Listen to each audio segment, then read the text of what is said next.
फिर से आपका स्वागत है हमारे प्रोग्राम में सीधी बात में। आज मेरा काम एक तरीके से तो बहुत सरल हो गया है। हमारे जो आज गेस्ट हैं, मेहमान हैं, उनको इंट्रोड्यूस करने की कोई जरूरत नहीं है। कौन टीवी देखता होगा या अखबार पढ़ता होगा और बाबा रामदेव का नाम नहीं जानता होगा? आप जानते हैं। और आज इन्होंने एक आंदोलन शुरू किया है, जिस आंदोलन ये कहां ले जाएंगे अभी तक खास तौर पे दिल्ली को पूरी तरह एहसास नहीं हुई है कि ये कहां तक कितनी दूर जाएगी जो ये काम शुरू करने वाले हैं, और कुछ हद तक शुरू कर भी दिया है। आज आप बार बार कहते हैं कि आप राजनीति में नहीं हैं। ये बात तो मैं मानता हूं कि आप राज में नहीं हैं, लेकिन ये सच है कि आप राजनीति में भी नहीं हैं। अकबर साहब, मैं आपको पहले तो शुक्रिया करता हूं कि आपने मेरी इतनी तारीफ की, और दूसरी बात यह है कि इस देश के सैकड़ों से ज्यादा लोग मुझे प्यार करते हैं, आपको भी पता है, आपने भी कहा है, और मैं इसको जीता हूं हर पल।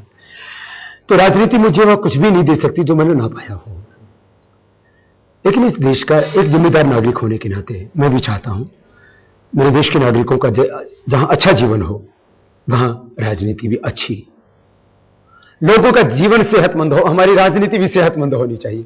और ये जो पूरा भ्रष्टाचार मिटाओ जो हम 4 जून से सत्याग्रह शुरू कर रहे हैं, इसके पीछे भी मकसद यही है कि सत्ता चाहे किसी पार्टी की हो, व्यवस्था ऐसी होनी चाहिए कि जिसने भी देश के साथ धोखा किया, गुनाह किया, उसको जवाब और हिसाब देना पड़े। और किसने गुनाह किया, नाम तो बताइए। देखिए, नाम भी पता लगेगा। मैं इसको एक चीज को आपसे कहना चाहूंगा, अभी जो हम आगे बढ़ रहे हैं इसमें इतने लोगों के नाम आएंगे, और वो नाम हजारों में नहीं लाखों में आएंगे। भाई, हम तो अगले हफ्ते 4 जून 5 जून की बात कर रहे हैं। हमारे दर्शकों को थोड़ा तो बता दीजिए। अकबर साहब, मैं आपको वही अभी बात कहना चाहता हूं।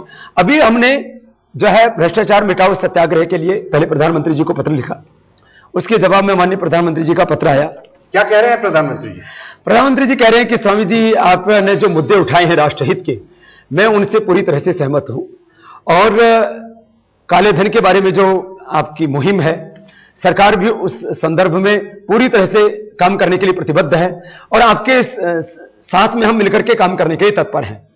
और शासन व्यवस्था में सुधार लाने के लिए जो हमने लैंड एक्विजिशन एक्ट की बात की, फिर और भी बीटी ब्रिंजल से लेकर के जीएम फूड से लेकर के, और भारतीय भाषा में शिक्षा व्यवस्था, जो विज्ञान और तकनीकी की शिक्षा से लेकर के नैतिक मूल्य, आध्यात्मिकता और संस्कारों का समावेश शिक्षा में हो, ऐसी व्यवस्था, और भी बहुत सी चीजें। आपने तो प्रधानमंत्री को भी कहा है कि वो भी बेईमान है नहीं, राजनीतिक तौर पे नहीं।